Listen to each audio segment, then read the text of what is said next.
My name is Amelia Grant. I'm 33, and I used to believe love could fix any distance between sisters. I thought family meant loyalty, forgiveness, understanding, the things Mom always preached when she didn't want us to fight. But last month, that belief shattered in the most humiliating way imaginable. It wasn't a fight. It wasn't betrayal in the loud, dramatic sense. It was one sentence, cold, casual, and cruel. "You can't sit at my table, Amelia. It's family only." Those words didn't just break my heart. They buried it under white linen and fake laughter. Stay till the end because some betrayals aren't shouted. They're served politely, with silver forks. The invitation came through a message at 7:12 p.m. on a Thursday. Dinner at my place Saturday night. Formal, don't be late. No emojis, no warmth, just orders. That was Victoria, my older sister. We, grown up sharing a single room and a single dream, to never end up like our parents, exhausted, broke, constantly apologizing to life. She succeeded. She married a man who had a 5-bedroom house and never said no. I chose differently. I chose peace over money, kindness over status. But in Victoria's world, that made me the failure. Still, when I got her message, I told myself it was progress. Maybe she was trying. Maybe we were finally mending old cracks. I bought a simple bottle of red wine, the good one, but not too expensive, and baked my son's favorite chocolate tart. I wanted to show her I was happy, even if life wasn't glamorous. Saturday arrived cold and sharp, the kind of evening that smells like winter rain and old memories. Her house looked like something from a lifestyle magazine. Soft light spilling from arched windows, music playing faintly, laughter fluttering in the air. I hesitated at the door. For a moment, I thought about turning back. But Mom's car was already in the driveway. And so was my guilt. The door swung open. Victoria stood there in a shimmering cream dress, diamond earrings catching the light. "Amelia," she said, smiling, the kind of smile that looks perfect in pictures but feels empty in person. "You made it." She leaned forward, kissed my cheek, and added, "You brought wine. That's adorable." The word adorable landed like an insult dressed as praise. Behind her, the dining room glowed, a long oak table surrounded by people in tailored suits and soft laughter. It wasn't a family dinner, it was a performance. I walked in, my heels soft against the polished floor. Mom was at the far end of the room, arranging flowers like she belonged to the decor, not the family. When she saw me, her face softened. "You look lovely, sweetheart," she whispered, touching my arm. "Thanks," I said, and glanced toward the table. Every place had a name card, Oliver, Mark, Helen, even Dr. Klein. But not mine. So I smiled, the polite, suffocating kind, and asked, "Where should I sit?" Victoria tilted her head, as if considering a great philosophical question. Then she gestured toward the marble counter behind the table. "Oh, we're kind of full at the table, but you can sit there. You'll still be close enough to hear us." There was a pause, the kind of silence that burns. Everyone heard her. No one said a word. My lips trembled, but I nodded. "Sure." Mom looked at her, then at me. She opened her mouth as if to say something, then sighed. "It's just for tonight," she murmured under her breath. I sat at the counter, the forgotten space beside the sink, clutching my wine glass like a shield. Dinner began. The table buzzed with conversations about stocks, vacations, and how exhausting staff management can be. No one looked my way. Victoria laughed at something her husband said. Her laughter was loud, theatrical, and almost rehearsed. At one point, her eyes met mine. She smiled, the kind that says you don't belong here. And for the first time in years, I felt like the child version of myself again, the one who wore hand-me-downs while she wore new dresses, the one who was told, "You're too sensitive, Amelia." Halfway through dinner, Oliver raised his glass. "To family," he said. Everyone clinked glasses. I raised mine too. No one noticed. By dessert, I'd stopped pretending to listen. Instead, I watched the tiny candle flicker on the counter and thought of all the birthdays we used to share as kids. The way we'd blow out candles together, make the same wish. Stay close forever. I wondered when that wish died. When dinner ended, guests drifted out with hugs and laughter. Victoria didn't hug me. She just said, "Next time, let me know before you come, okay? My dinners aren't for surprises." Her tone was sugar. Her words were knives. I swallowed every ounce of humiliation and said softly, "Good night." She didn't reply. In the car, I sat with my hands trembling around the steering wheel. Mom's words from earlier echoed in my head. "It's just for tonight." But I knew better. It wasn't for tonight.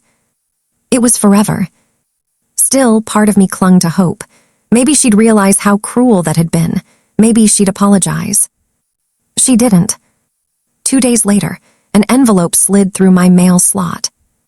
Inside, a restaurant receipt, total $1,800. At the bottom, in her perfect cursive handwriting, "You owe your share. No hi. No, thanks for coming." Just that. For a full minute, I couldn't move. Then I started laughing, quiet at first, then uncontrollable. Because it was almost funny. I wasn't family enough to sit at her table, but I was family enough to pay for it. That night, I sat by my window with a cup of cold coffee and opened my old journal, the one I hadn't touched since Dad passed away. The first page had a quote he once told me. "Kindness is power, Amelia, but don't let people confuse it for weakness." And in that moment, I realized something. For years, I'd been kind to her, patient, forgiving, quiet. And she had mistaken that for permission. But this time, I wasn't going to stay quiet. I wasn't going to beg for a seat at her table anymore. I was going to build my own. And when I was done, she'd be the one standing by the counter, watching what she lost. The next morning, I left the bill on my kitchen counter and tried to convince myself to ignore it. But ignoring my sister was like trying to ignore an alarm that keeps ringing in your soul. Even silence wasn't safe, because silence meant she'd already won. At work, my thoughts wandered back to that envelope again and again. I work as a school counselor. My days are filled with listening to stories of hurt, of loneliness, of people trying to find peace in places that once made them feel small. And all I could think was, I'm no different from them. That evening, as I packed up, my phone buzzed. A message from Mom. "Victoria says you haven't sent your share. Don't make this bigger than it is." I closed my eyes. Bigger than it is. I'd been humiliated, mocked, and billed for it, but sure, let's not make it bigger. I didn't reply. I couldn't trust my words yet. Instead, I drove home in silence. The road was wet, streetlights reflecting off puddles like broken mirrors. My hands were shaking, not from anger, but from recognition. Recognition that this wasn't about money. It was about control. When I reached home, I sat by my window, the same spot I used to read to Victoria when we were little. She'd sit beside me, listening, asking questions, laughing. Back then, she was soft, curious, kind. But money changes people. And love, when fed through ego, can rot into entitlement. That night, I finally replied to Mom. "I'm not paying for something I wasn't part of." Her answer came within minutes. "She's family, Amelia. Family helps each other." I smiled bitterly. Funny how family always meant me helping them. Never the other way around. I placed the phone face down and opened my laptop. And for the first time in years, I started writing again, not counseling notes, not emails. Just thoughts. I wrote about the night at her house, about the way people's laughter changes when it's built on hierarchy. I wrote about how silence can become a prison when you convince yourself kindness is weakness. I wrote for 3 hours straight. And when I stopped, I felt something I hadn't felt in years, clarity. The next morning, I received another message, this time from Victoria herself. Hey, you didn't send your half yet. I already covered it, but it's unfair. Please send soon. Unfair. The irony made me laugh. I typed back one line. Unfair was asking me to sit alone. She replied instantly. Oh, for God's sake. It was just a seat. Don't be dramatic. And that's when it clicked. This wasn't just about one dinner. This was about every dinner, every conversation, every memory, every time she decided who mattered and who didn't. That night, I didn't send her the $900 she wanted. Instead, I sent $1 through an online transfer with the note. My share for the lesson. I half expected her to call me screaming. But she didn't. She called Mom. Mom showed up at my apartment the next day. She didn't knock, she never did. Her eyes were weary, the way they get when she's caught between her daughters. Amelia, she sighed, setting her purse down. Why do you do this? She's trying. Trying? I asked, pouring her tea. She humiliated me in front of strangers, then billed me for it. Mom hesitated. You know how Victoria is. She means well, she just... No, Mom, she doesn't mean well, she means power. She looked at me like I'd spoken another language. Because to her, confrontation was disrespect. Peace, even fake peace, was holy. But I wasn't 10 anymore. I didn't need her to defend me. I needed her to stop pretending this was normal. Mom left an hour later, muttering something about letting it go. As the door shut behind her, I realized something profound. Some family wounds don't need closure, they need distance. Days passed. I didn't hear from Victoria again. But something strange began to happen. People, her friends, some even from that dinner, started following me online. They'd comment on my posts, share quotes I'd written from that journal entry I'd posted anonymously. Because yes, I'd turned my late-night writings into short reflections online. Not about her, not directly, but about dignity, about self-worth, about learning to walk away from toxic love disguised as family duty. And people resonated, thousands of them. Comments poured in. I've been there. You just described my sister. Thank you for saying what I couldn't. It wasn't revenge, it was resonance. But Victoria saw it as rebellion. One evening, she finally called. Her voice was sharp, defensive, trembling with pride disguised as anger. Are you writing about me? I smiled softly into the phone. Why would I? People are asking questions. They think it's you and me. I stayed quiet for a moment, then said, if the story fits you, maybe it's time to ask why. There was silence. Long, heavy. Then she hung up. That was the night I realized something beautiful. I didn't need revenge. I didn't need to expose her or fight back publicly. The truth was already doing the work. Sometimes the most powerful revenge is to heal loudly. So the people who tried to break you have to live surrounded by the sound of your peace. Weeks passed. I never heard from her again, not directly. But Mom told me she'd been quieter, humbler, uncertain why her circle had grown distant. Because apparently, the same people who once sat at her exclusive table now whispered behind her back. They'd seen her coldness that night, and they hadn't forgotten. I didn't celebrate that. I just breathed. For the first time in a long time, the air didn't taste like guilt. It tasted like peace. That night, I cooked dinner for myself, alone, simple, honest. A small wooden table, one candle, a plate of food, and silence that didn't hurt anymore. As I sat down, I whispered a quiet prayer.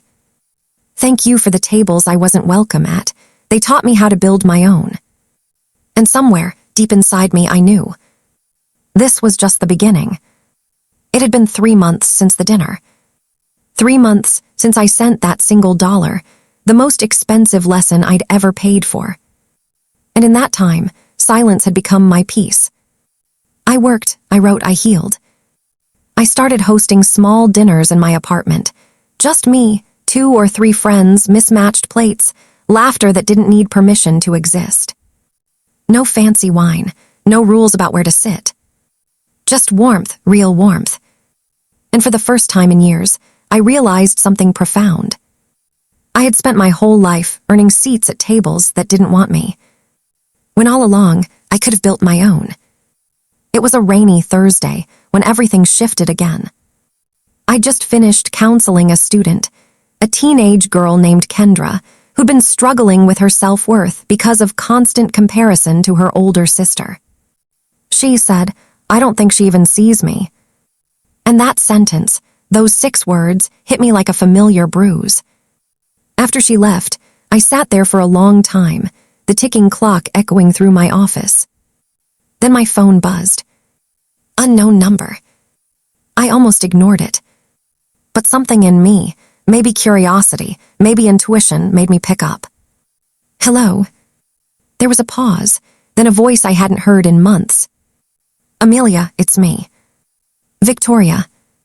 Her tone was soft, hesitant, the kind of softness that comes only when pride has been stripped away. I didn't say anything. She continued, "I know I'm the last person you want to hear from, but something happened." My heart didn't race, it sank. "I'm listening," I said carefully. "It's Mom," she whispered. "She fainted last night. The doctors say it's stress-related, but they want to run more tests. I'm at the hospital now." I stood up, chair scraping against the floor. All anger, all pride gone. In that moment, she wasn't my enemy. She was my sister again. "Which hospital?" She told me, and within 15 minutes, I was driving through the storm. Hospitals have a smell, sharp, sterile, unforgiving. It clings to your clothes and your thoughts. When I walked into room 214, Mom was asleep, her skin pale, her breathing shallow. Victoria was sitting by her bed, hair tied up, mascara smudged. For a second, she looked like the girl I once shared secrets with, not the woman who told me I couldn't sit at her table. She looked up surprised. "You came." "Of course I did," I said. For a while, we sat in silence. Just 2 daughters waiting on the rhythm of a mother's breath. Then quietly she said, "I didn't know who else to call." And for the first time, I saw the smallest crack in her armor. Not guilt, not yet, but fear. Mom woke up an hour later, disoriented but smiling weakly. "Both my girls," she whispered, "together again." Victoria reached for her hand. I hesitated, then did the same. For a fleeting second, it felt almost normal. But normal doesn't stay long when it's built on unspoken things. When Mom fell back asleep, Victoria turned to me. "I shouldn't have, that night at dinner. It wasn't fair." Her voice trembled. She didn't say sorry. She said it wasn't fair. But for her, that was progress. I nodded slowly. "You hurt me, Vic, you really did." "I know. And you billed me for it." She let out a shaky laugh. "Yeah, that was messed up." For a second, we both laughed, not because it was funny, but because it was absurd that this was real life. Later that night, we sat together in the hospital cafe. It was nearly empty, just the hum of the vending machine and the smell of burnt coffee. Victoria spoke first. "You know what's crazy? The catering company never got paid. They sent the final invoice to me last week. I thought I'd already handled it, but..." She trailed off. I looked at her. "Wait, you billed me and you never paid them." "I thought I did," she said quickly. "It was an accounting mix-up. They sent a legal notice." I raised an eyebrow. "So what do you need from me?" She hesitated. "Nothing." But her voice cracked on the last syllable. That's when I understood. She wasn't calling for help. She was calling because the image she'd built was falling apart, and she didn't know how to handle the silence that followed. 2 days later, Mom was discharged. Victoria insisted I stay at her house that night. "For convenience," she said. But deep down, I think she just didn't want to be alone. Walking back into that house felt strange. The same dining table stood there, polished, elegant, cold. The same chairs, the same chandelier. But something was different. Her world felt smaller now. Like the glitter had faded, and all that remained was dust. Later, as I was heading to bed, I passed her office. The door was half open. I saw her sitting there, staring at her laptop, surrounded by unopened bills and paperwork. Her company, the small event agency she'd built, was in trouble. I stepped inside quietly. "Vic," I said softly, "are you okay?" She looked up, startled. "Yeah, I'm fine." But her eyes told a different story. "You're not," I said gently. "You're drowning." She laughed under her breath. "You always were the counselor." "Maybe, but right now I'm just your sister." And that's when she broke. Tears, the kind she'd been holding back for months, spilled down her cheeks. "I messed everything up, Amelia. The business, the friendships, you. I thought being in control meant being respected, but now I'm alone." I moved closer, placed a hand on her shoulder. "You're not alone," I said quietly. "You're just learning." She nodded, whispering through tears. "I don't deserve your kindness." "Maybe not," I said honestly. "But I'm not being kind for you. I'm being kind for me, because I refuse to become what hurt me." That night, after she fell asleep, I stood at that same dining table, the one I wasn't allowed to sit at. The candles had long melted away, but the ghost of that night still lingered. I ran my fingers across the surface and whispered to the empty room, "You don't scare me anymore." And for the first time, I didn't feel like a guest in my own bloodline. I felt free. The next morning, over coffee, Victoria said, "I want to pay back that catering bill, all of it. I'll handle it." I smiled faintly. "Good, not because you owe me, but because you owe yourself honesty." She nodded, and Amelia, "Yeah. When Mom's better, I want to host one more dinner. Smaller, just us. No labels, no tables." I looked at her for a long moment. Part of me didn't trust it. But another part, the quiet part that still believed in redemption, wanted to. "Maybe," I said. "We'll see." As I drove home later that day, the sun was setting, soft gold bleeding into gray. The world looked different. Not because my sister had changed completely, but because I had. Some wounds don't heal because the people who caused them apologize.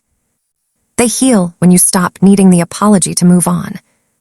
And that realization, that quiet power, was worth more than any seat at any table. 2 weeks passed before Victoria called again. I was sitting on my porch that Sunday morning, coffee in hand, sunlight bleeding through the curtains, when her name flashed on the screen. For a second, I thought of letting it ring out. But something in her voice the last time, that crack between guilt and exhaustion, made me answer. "Hey, Vic." "Hey, so Mom's much better," she said quickly, relief filling her tone. "The doctors say she's clear to rest at home." "That's good news." "Yeah." Then a pause. "And I've been thinking about the dinner." I went still. "The one you mentioned." "Yes," she said softly. "Just us this time. No fancy decor, no catering, no labels. I'll cook. I want to make it right." I didn't say anything for a moment. Part of me wanted to believe her, that she meant it, that she was capable of something simple, honest. But another part still remembered the taste of humiliation, the laughter, the sharp whisper. "You can't sit here." Still, something in her voice sounded different this time. Not performative, not rehearsed.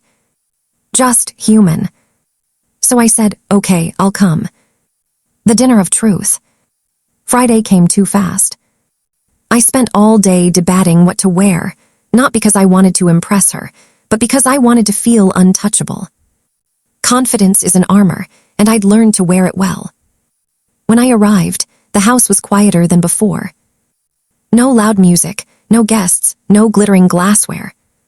Just soft jazz playing in the background and a simple table for 3, Mom, Victoria, and me. I stopped at the doorway, almost in disbelief. The same table, yes, but it was stripped bare of pretension. No name cards, no champagne flutes, just 3 mismatched plates and candles in old glass jars. Mom smiled when she saw me. My girls, she said, voice warm and thin. Together again. Victoria stepped forward. You look good, Amelia. You too, I said. No catering disasters this time. She laughed, embarrassed. Homemade lasagna, no invoices, I promise. The air felt different, heavy, but honest. I could sense it wasn't just a dinner, it was something deeper. We sat down. For the first few minutes, conversation was gentle, safe topics. Mom's health, work, the weather. Then Mom looked at both of us, eyes sharp with the wisdom only mothers carry. You two have been dancing around something, she said quietly. Say it, before it poisons you again. Victoria froze. I didn't speak either. Then she sighed. She's right. She turned to me. Amelia, I owe you the truth. Her hands trembled slightly as she spoke. That night, the dinner, I didn't tell you this, but the reason I snapped, the reason I told you not to sit there. Her voice cracked. I was jealous, not of you, but of how Mom talks about you, how she says you help people, how proud she is. I built everything trying to be seen, and somehow I still felt like the background character in your story. Her words hit me like wind, not violent, but cold and honest. I didn't know you felt that way, I said softly. I didn't want you to know. I thought success would fill the hole. It didn't, so I took it out on you. The table thing, it was stupid, cruel, and I hate that I did it. The room was silent, except for the faint ticking of Mom's old wall clock. Then Victoria continued. When I sent that bill, I told myself it was symbolic, like making you pay for always being the one who had it easy. But the truth, I was punishing you for existing the way I couldn't. I sat there, staring at my plate, unable to speak for a long time. Every word she said was both an explanation and a wound reopening. Finally, I said, You didn't have to compete with me, Vic. I never asked for that. I know, she whispered, but I couldn't help it. You shine quietly, and I've always needed noise to feel seen. Mom reached across the table, took both our hands. Jealousy, she said softly, is love that forgot how to breathe. We sat there in silence, letting that sink in. After dinner, Victoria brought out a small envelope. She placed it on the table and slid it toward me. What's this? Open it. Inside was a check, $1,800. The bill, she said, paid back, not because I think it fixes anything, but because I need to start over clean. I looked at the paper, then at her. It wasn't the money that mattered, it was the symbolism. The same number that had once humiliated me was now a peace offering. So I tore the check in half. Her eyes widened. What are you doing? Ending it, I said simply. No debts, no invoices, no scoreboard. She stared at me for a long time, then laughed, not the polished, performative laugh she used to fake at events, but a real one, shaky and tearful. You're still impossible, she whispered. And you're still dramatic, I replied. Mom laughed quietly from her seat. My girls are back. For the first time, it didn't sound like wishful thinking. It sounded true. The unexpected message. Later that night, after I got home, I found a message waiting on my phone. It was from an unknown number again. Amelia, this is Daniel, Victoria's business partner. Could you please call me when you can? It's urgent. Daniel. I remembered him vaguely, tall, calm, the one who used to manage her accounts. Something about the message felt off. I hesitated but called back. He answered immediately. Amelia, sorry to bother you this late, but I think you should know Victoria's business didn't just go under. Someone had been embezzling funds under her name. She's under audit. My heart sank. What? She doesn't know the full story yet. I'm trying to clear it up before it gets worse. But if she tells you anything strange, just be careful. Be careful, I repeated. Of what? Not everything that looks like guilt is guilt, he said cryptically. Sometimes it's fear of what's coming. Before I could ask more, the line went dead. That night, I couldn't sleep. Daniel's warning replayed in my head over and over. Victoria had been honest about a lot, but what if she hadn't told me everything? The next morning, I decided to visit her office again. When I arrived, the door was unlocked. Papers were scattered, the place half empty. Her laptop was gone, so was she. A note was taped to her desk. "Amelia, don't worry about me. I need time to fix what I broke. Tell Mom I love her. I'll call when it's safe." Safe. The word chilled me. Whatever this was, it wasn't just about a dinner or a bill anymore. Something darker was surfacing beneath the family drama.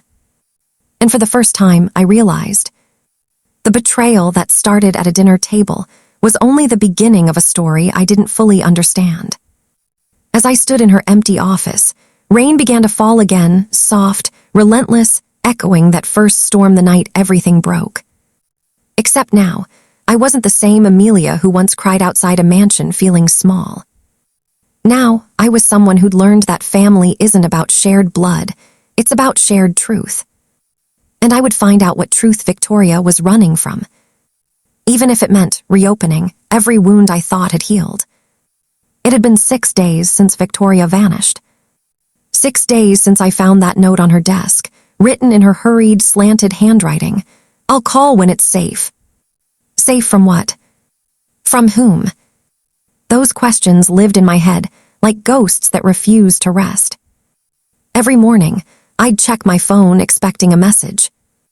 Every night, I'd scroll through old photos, searching for clues in the smiles that now felt like lies. Victoria wasn't just my sister anymore.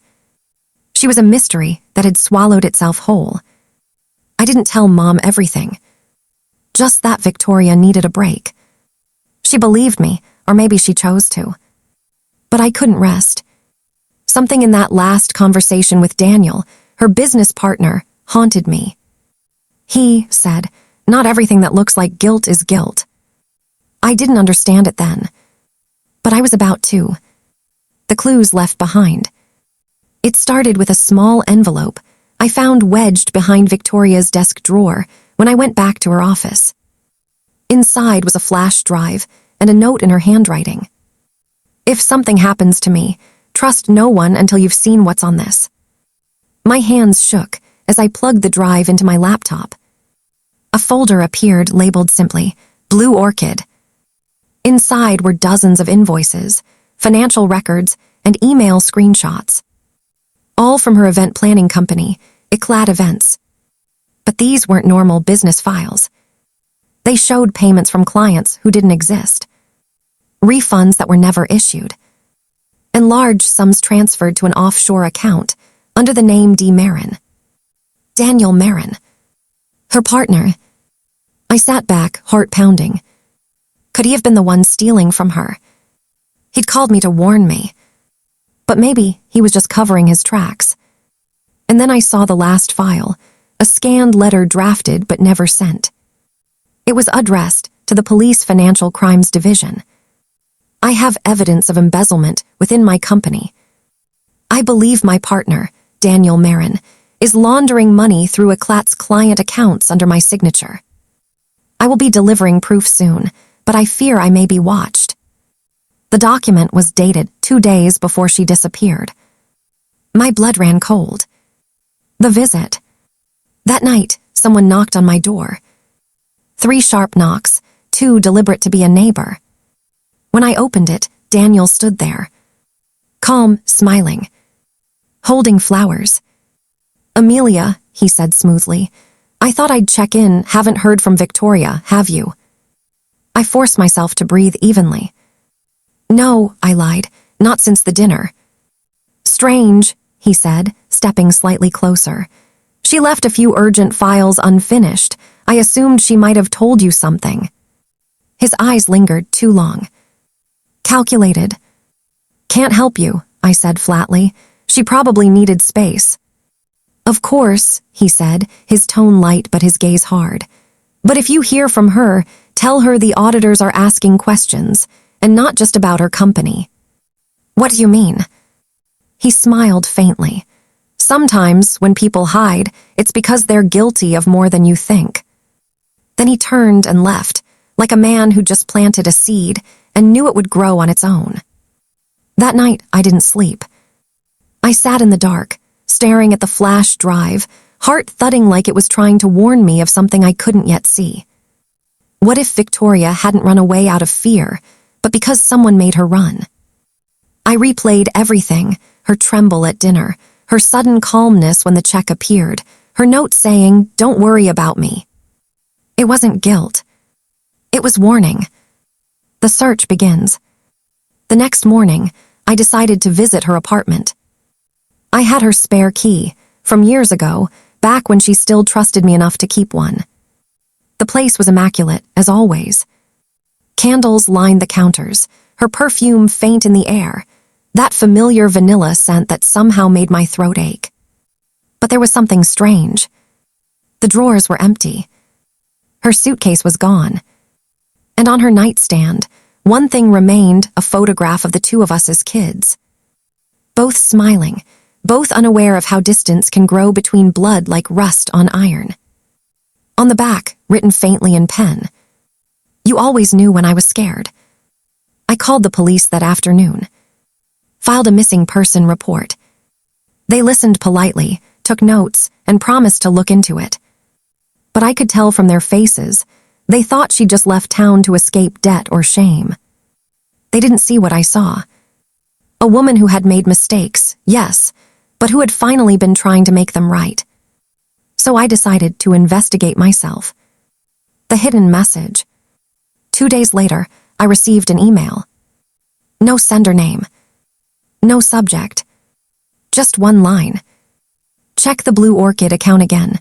Password, your old address." I froze. Only Victoria would know that phrase. I opened my laptop, entered the credentials. The account revealed one new file, time-stamped yesterday. It was an audio recording. Her voice. Shaky, whispering. "Amelia, if you're hearing this, I didn't disappear, I was made to. Daniel isn't who you think he is. He's tied to something bigger, offshore investors, fake clients. I tried to stop it, but now they're after me. Don't go to the police yet. Trust your gut. And don't believe anyone who says they're helping." The recording cut abruptly, mid-breath. I sat there, trembling. She was alive. Somewhere. But running from more than a bad business deal. I stared at my reflection in the laptop screen, pale, scared, furious. This wasn't just betrayal anymore. It was survival. I'd spent my life thinking the worst thing Victoria ever did was exclude me from a dinner table. But that night wasn't the real betrayal. It was just a symptom of something much darker she'd been trapped in. And somehow, I was now part of it too. The unwelcome guest. That evening, while reviewing the files again, I heard a noise outside my apartment window, soft, deliberate. When I pulled the curtain aside, I caught a glimpse of someone in a dark hoodie walking away quickly toward the streetlight. A cold chill went through me. Was it Daniel? Or someone else watching me because of those files? I called out, but they didn't look back. Just kept walking, slow, confident. That night, I packed a bag, copied the files onto a separate drive, and locked the original away. Something told me I was being watched, and the one person who could tell me the truth was somewhere hiding, terrified, and possibly in danger. The call that changed everything. The next morning, my phone buzzed again. Unknown number. I answered instantly. Static, then her voice. "Amelia, don't talk, just listen." "Victoria, where are you? Are you okay?" "I can't say, they're close. You need to leave your apartment now. He knows you have the files." "Who, Daniel?" But the line went dead. I stood frozen, the sound of my own breathing suddenly too loud. Then a soft knock at the door. 3 knocks. The same pattern as before. For a long moment, I didn't move. Every muscle in my body locked in fear. Then slowly, I crept toward the peephole. But whoever it was, they were already gone. Just a single white envelope lay on the floor. No name. No return address. I picked it up, my hands shaking, and tore it open. Inside was a single piece of paper. Typed neat. If you want to see your sister again, stop asking questions. Some tables aren't meant to be sat at. I dropped the note, heart pounding so hard it hurt. The irony hit like a knife. That same phrase, the table, had followed me like a curse. First as humiliation. Now as warning. Only this time, I wasn't walking away. I was going to uncover the truth, no matter how ugly it was. That night, as rain poured outside again, I packed my things and stared out the window, whispering to the night. You told me I couldn't sit at your table, Victoria. But now, I'm coming to flip the whole thing over. Because this time, I wasn't just the sister left behind. I was the one who would finish what she started. And no one, not Daniel, not his partners, not the ghosts of our family, was going to stop me.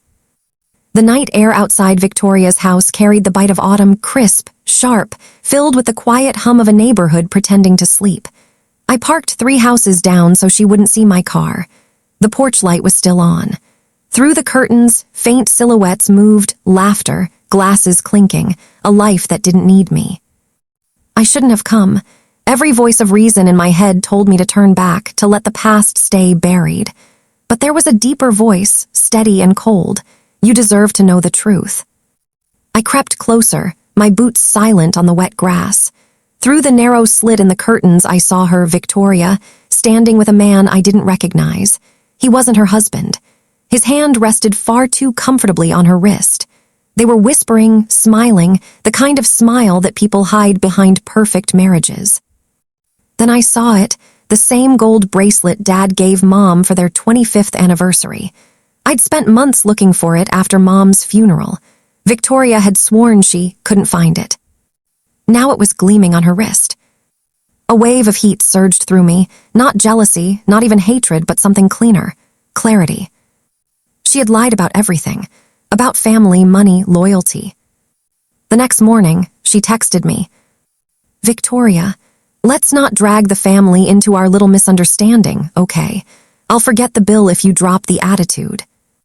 I stared at the message until the letters blurred. The hypocrisy of forgetting the bill, as if kindness were hers to grant. So I replied, You're right, let's settle things quietly. Dinner tonight, my place. It was the first time in months she accepted an invitation from me without hesitation. Sure, 7:30. No drama, please. No drama. She didn't know that drama was already waiting, perfectly set like the cutlery she once denied me. Dinner for 2. I cooked everything she loved, roasted salmon with lemon, buttered asparagus, a bottle of wine she couldn't resist boasting about. My kitchen smelled like forgiveness. But I was anything but forgiving. When she arrived, she looked immaculate, black blazer, hair smooth, the kind of calm people wear when they think they've already won. You've outdone yourself, she said, settling into the chair across from me. Guess I learned from the best, I replied softly. For a while, we danced around small talk, work weather gossip. Then she placed her fork down and sighed. Amelia, I know you're hurt, but you can't keep clinging to small slights. Life's bigger than that. Small slights. I almost laughed. Like being told I'm not family, I said. Oh, come on, you're so dramatic. It was a full table, that's all. And the bill. It was a mistake, you overreacted. There it was, the word that had followed me since childhood. Overreacted. Whenever she'd lied, whenever she'd taken credit, whenever she'd made me feel small, that was the word that silenced me. But not tonight. I opened my laptop and turned the screen toward her. You recognize this. A video file played, her and the man from last night, laughing in her living room. His hand on hers, her wearing Mom's bracelet. The color drained from her face. You've been spying on me. No, I said evenly. Just watching like you made me do for years. She stood, knocking over her glass. Delete it, Amelia. I swear to God. Sit down. My voice was quiet, but it carried the weight of every humiliation she'd ever made me swallow. You don't get to rewrite this one, Vic. You've built your life on pretending you care, pretending you're the perfect sister, the perfect daughter. I'm done playing along." Her lip trembled, but only for a second. Then she smiled, that polished, venomous smile. "So what's the plan? Blackmail?" "No," I said. "Balance." I slid a sealed envelope across the table. "Open it." Inside was a single piece of paper, the restaurant bill, paid in full. Beneath it, a handwritten note. "Consider this my last contribution to your version of family." Her eyes flicked to mine. "You think you're free now?" she whispered. "No," I said. "I know I am." The breaking point. That night, she sent a storm of messages. Accusations, insults, fake apologies. I didn't answer. For once, silence was mine to use. By morning, the video had been quietly deleted from my cloud. Not by me, but by her. She must have hacked into my account. I expected it. I wanted her to. Because I'd already sent a copy, not to her husband, not to social media, but to Mom's old attorney, the same man handling Dad's estate. The same estate where Victoria had conveniently lost key documents. Within a week, the attorney called me. "Amelia, you might want to come in. There's something about your mother's jewelry and the trust fund you should see." It wasn't about revenge anymore. It was about uncovering everything that had been buried under her charm. When I drove to the attorney's office, I realized something strange. I wasn't shaking anymore. The fear, the hesitation, the endless craving for approval, gone. What remained was focus. And beneath that focus, a quiet, unshakable peace. For the first time, I wasn't reacting to her world. I was building mine. The next chapter would begin not at a dinner table, but in a courtroom where truth had no linen covers, no perfect smiles. And this time, when Victoria tried to control the narrative, she'd find I'd already rewritten it. The letter from the attorney sat on my kitchen counter all night. I didn't open it until morning, when the light from the window fell across my hands, steady and cold. The paper trembled slightly as I unfolded it, not from fear, but from the weight of everything I already knew deep down. Mom's handwriting was on the last page. Faint, delicate, almost gone. A note attached to her will, written years before she died. For Amelia, truth is not kind, but it is clean. When they twist it, untwist it. For a moment, I forgot to breathe. She had known. She had known that someday Victoria would twist everything she could get her hands on, even after she was gone. When I arrived at the attorney's office, the air smelled like old books and quiet tension. The man behind the desk, Mr. Henley, was the same one who had handled Mom's estate. Gray hair, kind eyes, but a voice that didn't waste time. "Amelia," he said, motioning for me to sit. "I've reviewed the old files. There are discrepancies." "What kind?" I asked.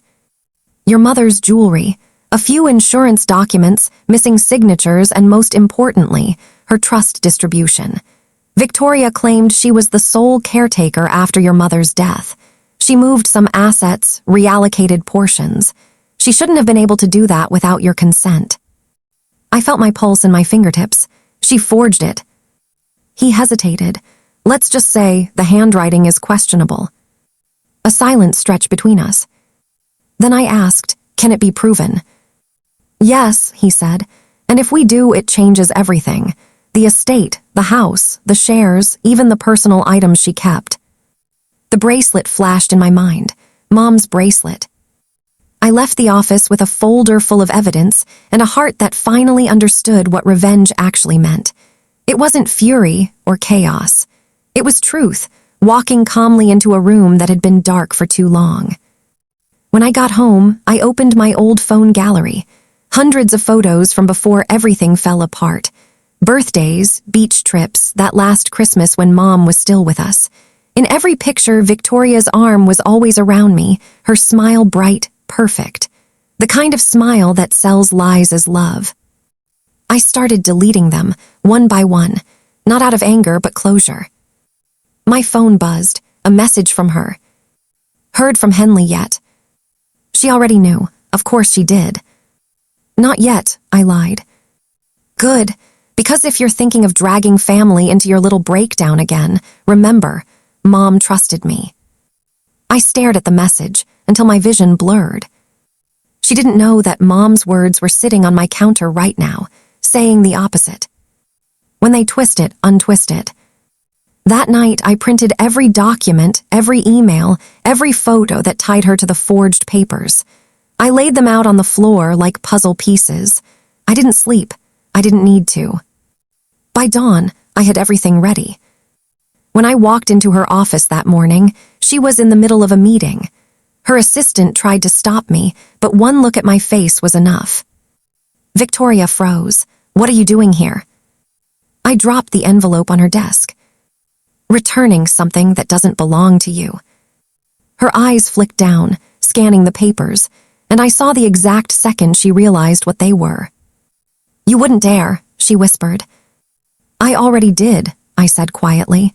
"Henley has the originals. The review starts next week." For a moment, she just stared at me, her mask slipping. The confident, untouchable sister vanished, and what remained was a woman terrified of losing the one thing she valued more than love: control. "You think this will fix you," she hissed. "You think exposing me makes you better." "No," I said, turning toward the door. "It makes me free." As I walked out, she called after me, her voice cracking. "You're ruining everything." I didn't look back. Outside, the sun was brighter than it had been in months. People passed by, laughing, living their ordinary lives. For the first time in years, I felt like one of them, not a ghost orbiting someone else's story. When I got home, I placed Mom's note on the fridge. The ink had faded, but the words still glowed. "Truth is not kind, but it is clean." And for the first time, I understood what she meant. Revenge wasn't about destruction. It was about cleansing what had been poisoned. And in that clarity, I felt something close to peace. But peace doesn't last when you're dealing with someone like Victoria. Because 2 nights later, she knocked on my door. And she wasn't alone. When I opened the door, the hallway light fell over 2 figures. Victoria stood there, rain clinging to her hair, mascara blurred into sharp streaks down her cheeks. Beside her was her husband, Daniel, the man she'd built her perfect world around, the one I'd never imagined would show up at my doorstep. Neither of them spoke at first. The silence between us was heavy enough to choke the air. Then Daniel said, "She told me you're trying to destroy our family." His tone wasn't angry yet. It was confused, the sound of a man who still believed the best version of his wife. I met his eyes. "I'm not destroying anything. I'm just showing what's already broken." Victoria stepped forward, dripping water onto my floor. "You had no right to go through Mom's papers," she snapped. "That was private." "Private?" I laughed softly. "Like stealing Mom's bracelet or forging her signature. You made everything private because you knew the truth couldn't survive sunlight." Daniel's gaze shifted toward her. "What's she talking about?" Victoria didn't flinch. "She's twisting things. She's always been jealous." The word sliced through the air like a reflex she couldn't stop using. Jealous, the label she'd pinned on me since childhood whenever I got too close to something real. I turned to Daniel. "The attorney has proof, forged signatures, bank transfers. She took money from our mother's trust from both of us. Ask him yourself." He stared at me for a long time, then back at her. "Is that true?" Her lip trembled. "It's complicated," she whispered. That was her first mistake, using that word. It wasn't complicated. It was theft dressed in perfume. I stepped back from the doorway. "If you want to come in, but I'm not arguing on the porch like some cliché." They followed me into the living room. The room was quiet except for the tick of the clock and the soft hiss of rain against the window. I poured myself tea, offered none to them. It wasn't out of spite, it was clarity. Victoria stood with her arms folded, trying to pull herself back together. "You don't understand what it's like, Amelia," she began. "After Mom died, everything fell on me. The bills, the calls, the paperwork. You were grieving in your own world and I was fixing everything. I deserved something back." "You deserved honesty," I said. "I kept the family together," she shouted. "You kept yourself comfortable. I replied. Daniel sat down slowly, his face pale. I trusted you, he said to her. You told me your mother left everything to you. I just simplified it, she stammered. You don't know how much pressure I was under. He rubbed his temples. Pressure doesn't explain lies, Victoria. She turned to me suddenly, eyes wet and furious. You couldn't stand that I had what you didn't: respect, success, a real family. You've always wanted to tear me down. Respect isn't something you steal, I said quietly. For a long moment, no one spoke. The rain outside grew heavier, thunder rumbling like the sky itself was tired of our voices. Daniel stood. I need air. He walked out without looking back. The door closed behind him, and the sound echoed through the house like a verdict. Victoria's face crumpled the moment he left. The anger drained out, replaced by something that almost looked like fear. He'll leave me, she whispered. You've ruined everything. No, I said. You did that when you decided that love was a competition. She sank onto the couch, her hands trembling. You don't understand. Mom always compared us. You were the sensitive one, the favorite. I had to be perfect just to be noticed.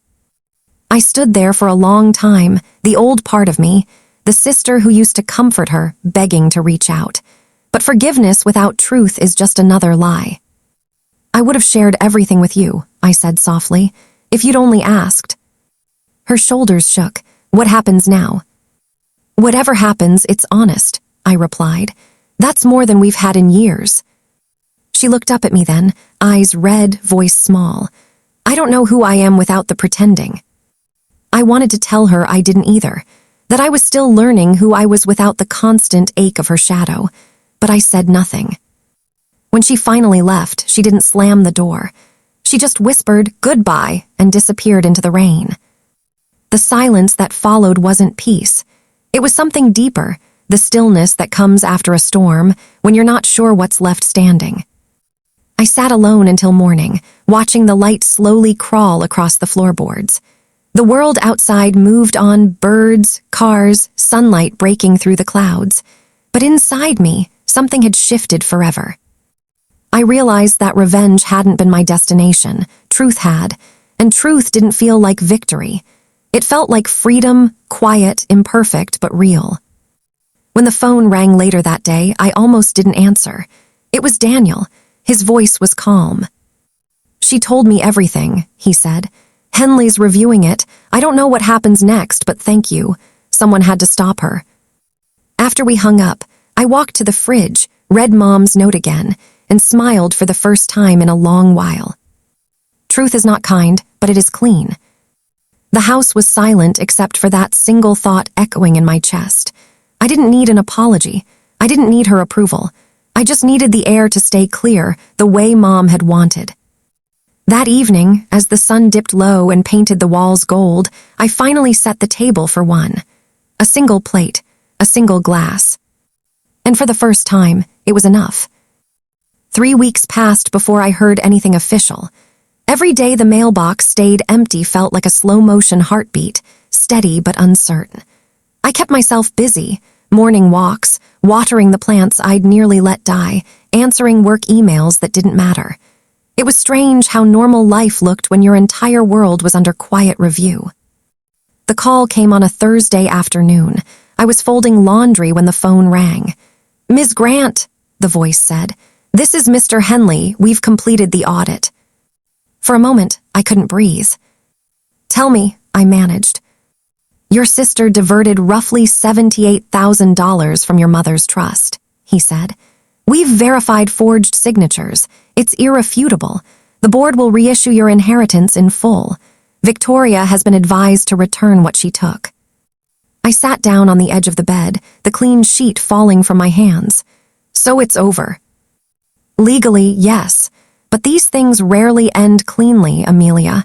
She'll face civil consequences if she refuses to comply. Are you prepared for that? Prepared? The word meant something different now. Prepared used to mean ready for a fight. Now it meant ready for quiet. Yes, I said, I'm prepared. When I hung up, the silence in the house felt heavy but alive. I walked to the window, watching the street below, people carrying groceries, kids running home from school. Ordinary life kept moving, and for the first time I didn't feel left behind. Later that evening, an email arrived from an unknown address. No subject line, no name, just one sentence: "You won." I didn't need to ask who it was. I replied with 3 words: "It wasn't winning." Then I closed my laptop and went for a walk. The sun was low, the sky stained orange and rose. Each step felt lighter, though a small ache still lived behind my ribs. Freedom doesn't erase scars, it just teaches you to breathe around them. When I reached the park, I saw a mother and her little girl feeding ducks. The girl laughed, pure and unguarded. It reminded me of us, Victoria and me, before the competition began, before love had rules and scoreboards. I sat on a bench until the light faded. Maybe we'd both lost something that could never be returned, not money or property, but the version of family we'd once believed in. That night, I found an old voicemail from Victoria I'd saved years ago, back when we were still close.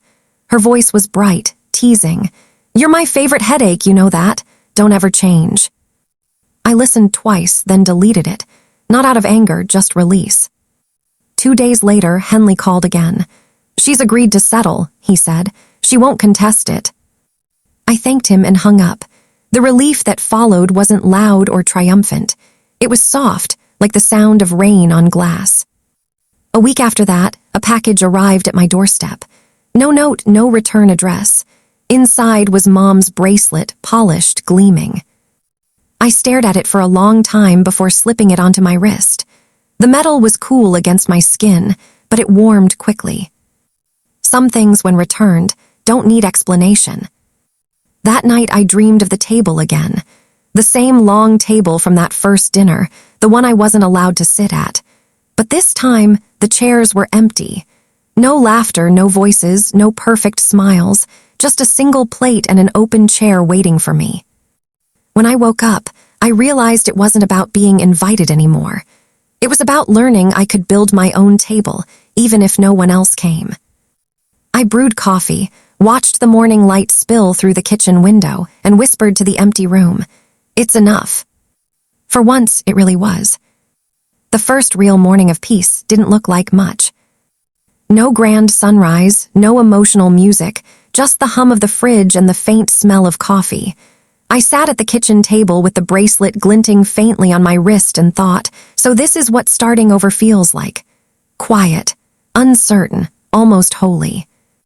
I had expected the victory to fill the air, to make me feel justified.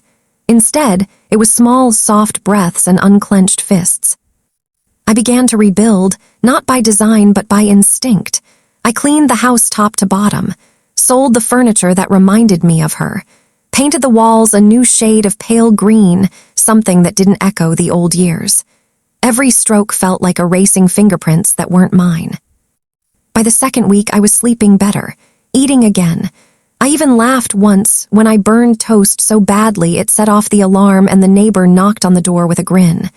"Still learning the basics, huh?" he said. I smiled back, and for the first time in months, it felt natural. But peace is never a permanent guest. It lingers at the door, testing if it's truly welcome. One afternoon, a thin envelope arrived. No name, just my address written in the neat, deliberate handwriting I knew too well. I held it for a long time, the weight almost nothing, yet it felt like it carried years. Inside was a letter. Short, restrained, the kind you read once and then again just to be sure it's real. "Amelia, they said you got everything back. I'm not writing to fight that. Maybe I deserved worse. Maybe I didn't. But I wanted to tell you something before the noise fades. Mom's last request wasn't about money. She wanted us to stay close. I failed that. You didn't.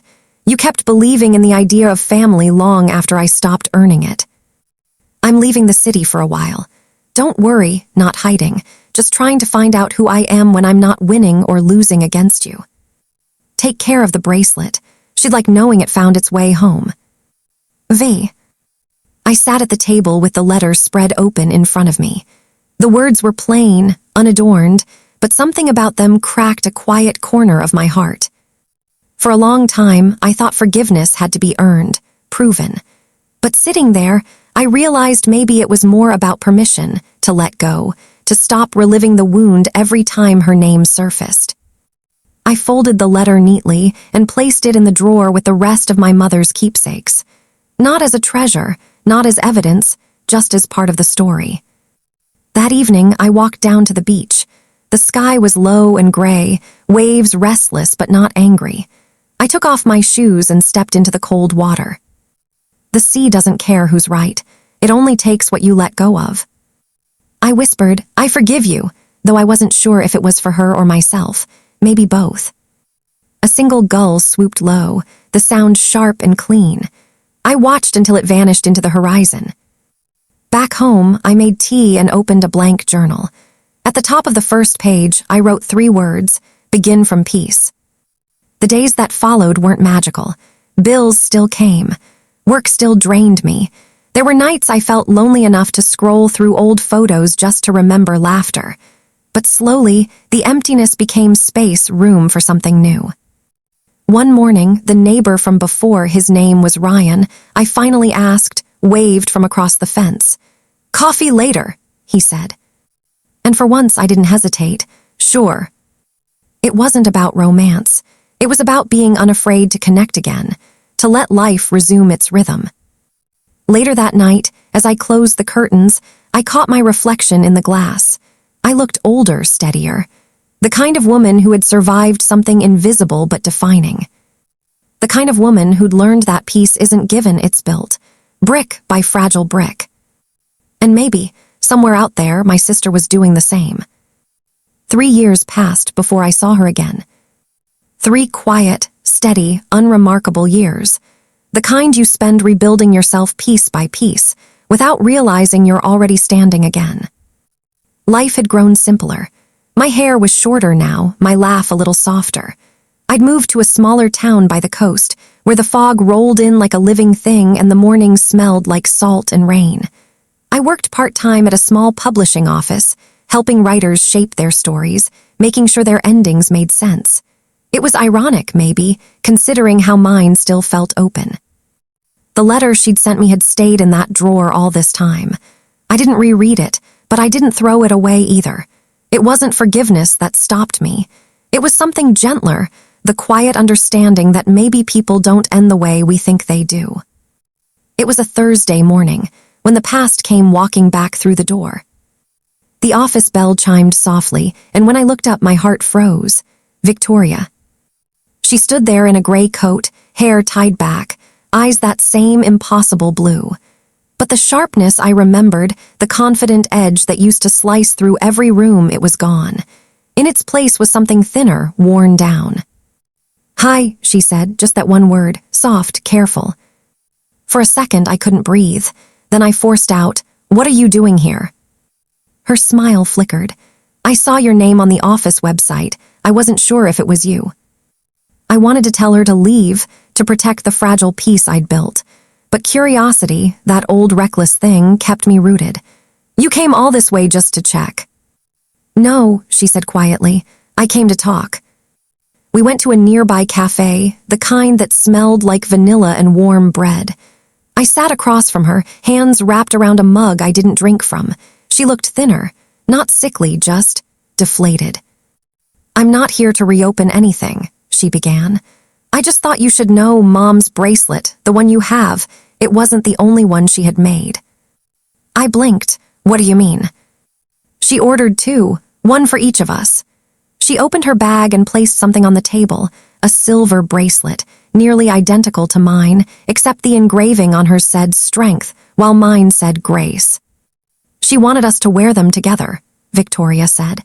"She said strength and grace only mean something when they coexist." The words hit like a soft bruise, not painful but deep. I stared at the bracelet, then at her. "Why are you telling me this now?" "Because," she whispered, "for a long time I blamed you for everything, Mom's attention, the will, even my failures. But after I left, I realized I was chasing the wrong kind of victory." Her hands trembled slightly as she spoke. "You were right, Amelia, about all of it. The house, the money, none of it fixed me. I lost friends. I lost credibility. I lost myself. And I thought if I just made peace with you, maybe I could stop running from the version of me that ruined us. I sat still, feeling every word ripple through the air. Once I had dreamed of this moment, her apology, her regret. I thought it would taste like justice, but sitting there, it just tasted sad. You didn't ruin us, I said finally. We were broken long before that, we just didn't see it. Her eyes glistened. Do you hate me? I shook my head. No, I just stopped needing to love you the way I used to. She exhaled, a sound halfway between relief and grief.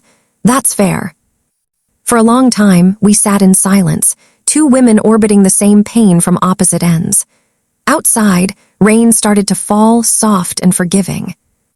When she finally stood to leave, she placed the second bracelet in my hand. Keep it, she said, not as a reminder, as a choice. You can throw it away, or you can keep both and let them mean something new.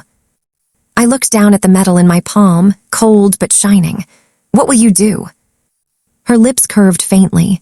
Start over, somewhere quiet. And then she was gone. I watched her walk into the gray blur of rain until she disappeared.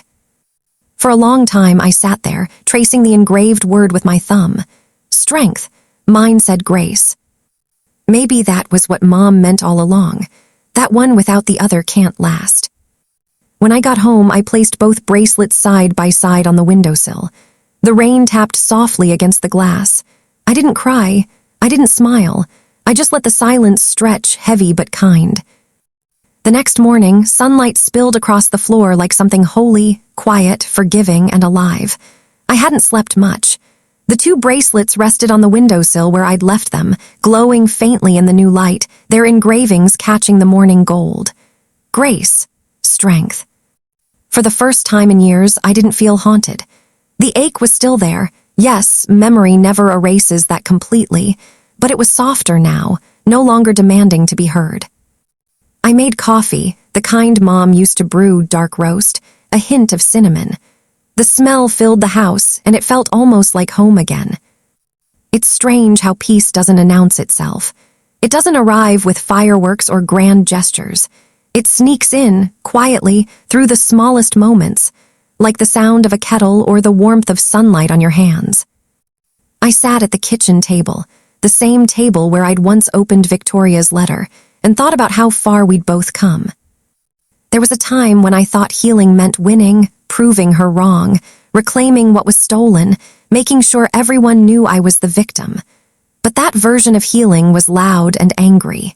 It wanted recognition. It wanted closure to look like a courtroom victory or a public apology. Now I knew better. True healing is quiet. It doesn't demand witnesses.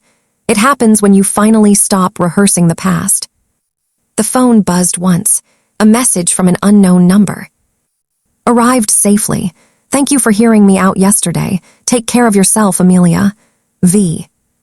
I stared at it for a while, then typed a reply I never expected to write. You too, Vic, find your peace. I hit send and set the phone aside. It wasn't reconciliation. It wasn't friendship. It was acceptance of her story, of mine, of everything in between that could never be fixed but no longer needed to be. Later that afternoon, I walked down to the beach again. The tide was low, the horizon wide and open. Children played near the waterline, their laughter scattering across the waves. Life was still moving, untouched by the drama that once consumed me. I sat on a flat rock, the wind threading through my hair, and let the sound of the ocean settle something inside me. I thought about my mother, how she used to say, "Grace isn't weakness, it's choosing calm when the world wants your chaos." Back then, I never really understood, but standing here older, a little worn down, I finally did. Forgiveness wasn't about excusing what happened. It was about refusing to let it define the rest of my story. I took the two bracelets from my pocket and held them together, the metal cold against my skin. Then I did something I hadn't planned. I walked to the edge of the water and tossed one into the sea. It wasn't symbolic. It wasn't even dramatic. It was just right. One for her, one for me. One for the strength she needed to find, one for the grace I finally learned to live with. As the waves swallowed it, I felt an unexpected lightness rise through me. Not joy, not sorrow, but something better. Freedom. I stayed there until the sun began to set, painting the sky in streaks of gold and rose. And for the first time, I whispered a quiet truth to myself, not as a confession, not as a vow, just as understanding. I'm okay now. 3 words, but they carried everything. When I went home, I placed the remaining bracelet back on the windowsill. It caught the last of the evening light, not shining too bright, not fading either, just steady. In the following weeks, I found myself smiling more often. I wrote again, not about the pain, but about the lessons. How love and betrayal can exist in the same story. How loss doesn't always mean the end. Sometimes I'd catch myself glancing at the horizon, wondering where Victoria ended up. Whether she was sitting somewhere like this, watching the sky and thinking of what we were and what we were. But I didn't dwell, because peace doesn't come from knowing the other person's ending. It comes from accepting your own. Months later, when the publishing house asked me to help with a memoir about forgiveness, I smiled. "I think I can handle that," I said, and I meant it. On the night before the book's release, I walked along the beach one more time. The tide was calm, the moon full. I stopped at the same spot where I'd thrown the bracelet and whispered a soft thank you, not to Victoria, not even to Mom, but to the storm itself. Because without it, I'd never have learned what it meant to stand still and let life rebuild itself around me. In the distance, waves shimmered like fragments of glass catching the moonlight. And for the first time in years, my story didn't hurt anymore. It simply existed, whole, complete, and beautifully quiet. End of story.